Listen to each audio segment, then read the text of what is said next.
फरमाते हैं कि मैं ना मजदूर लेने गया, बगदाद के चौक में मजदूर बैठे होते थे, तो मेरी उन मजदूरों में से ना एक नौजवान बच्चे पे नजर पड़ी।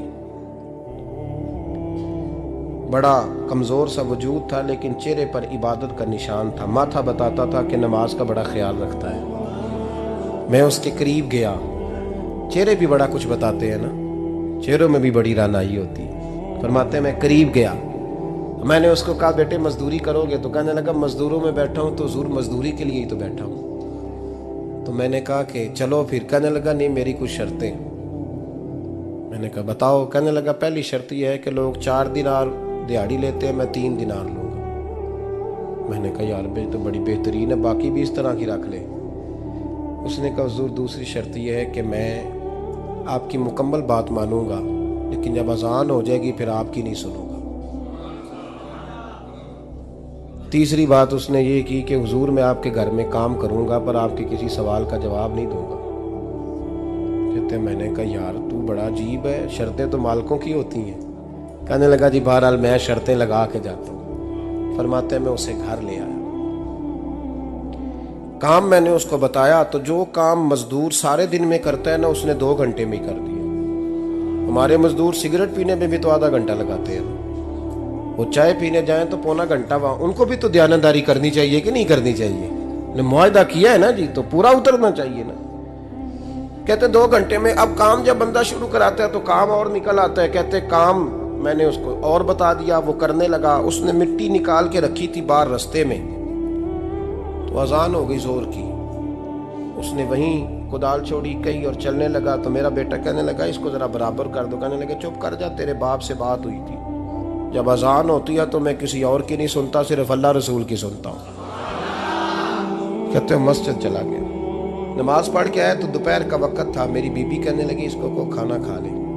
कहते हमने कहा खाना खा लो, तो कहने लगा मैंने रोजा रखा हुआ, रमजान भी नहीं था, नफली रोजा रखा हुआ।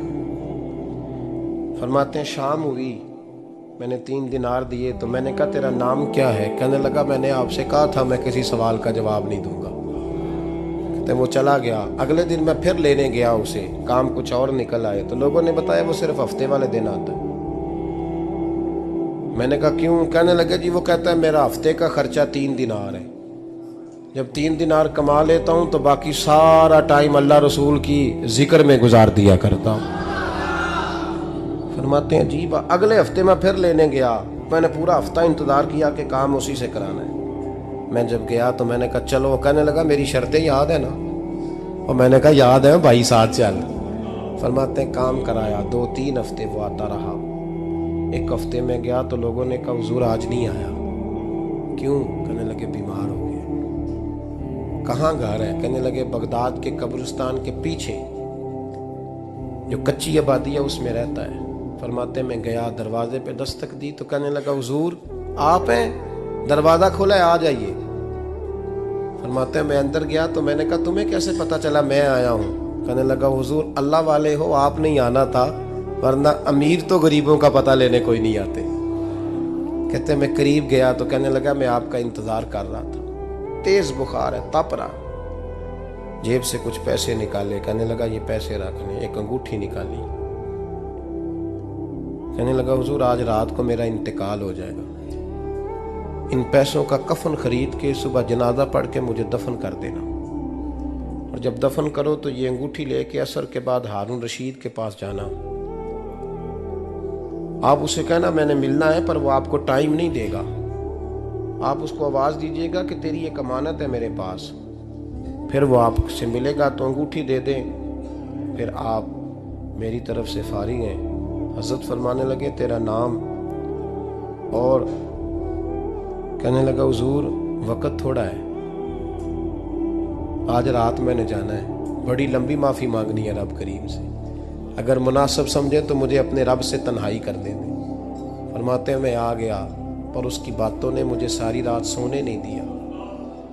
फरमाते हैं सुबह बड़ी मुश्किल से सूरज निकला, मैं गया दरवाजे पे हाथ रखा तो दरवाज़ा खुला हुआ था। अंदर दाखिल हुआ तो खुशबुएं मेरा इस्तकबाल कर रही थी। जब चेहरे से कपड़ा हटाया तो उसका तो इंतकाल हो चुका। इंतकाल हो चुका है, ऐसे है जैसे किसी का दीदार करके सोया।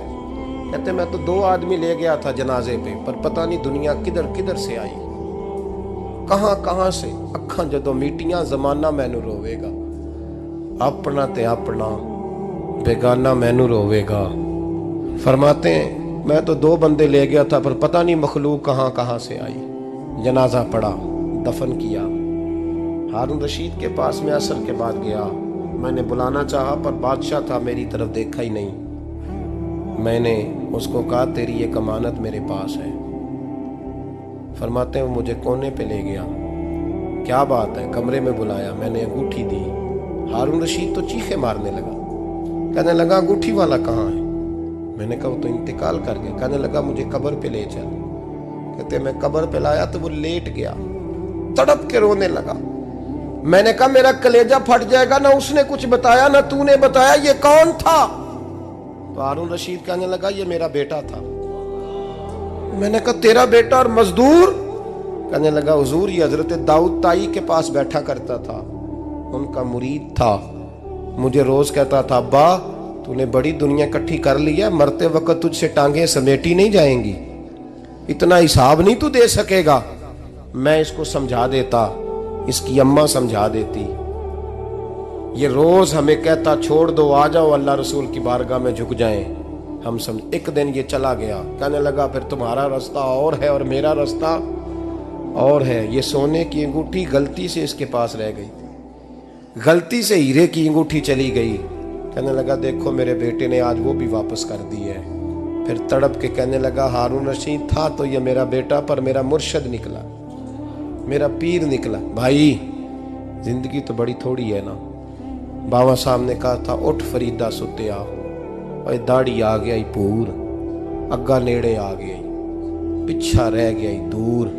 उठ फरीदा सुत्या खलकत वेखन जा, मते कोई मिल जाई बख्शिया ते तू ही बख्शिया जा। उठ फरीदा सुत्या झाड़ू दे मसीत, तू सुते रब जागदा, तेरी डाडे नाल परीत। मेरा रब हमें भी अपनी बारगाह में कबूल फरमा।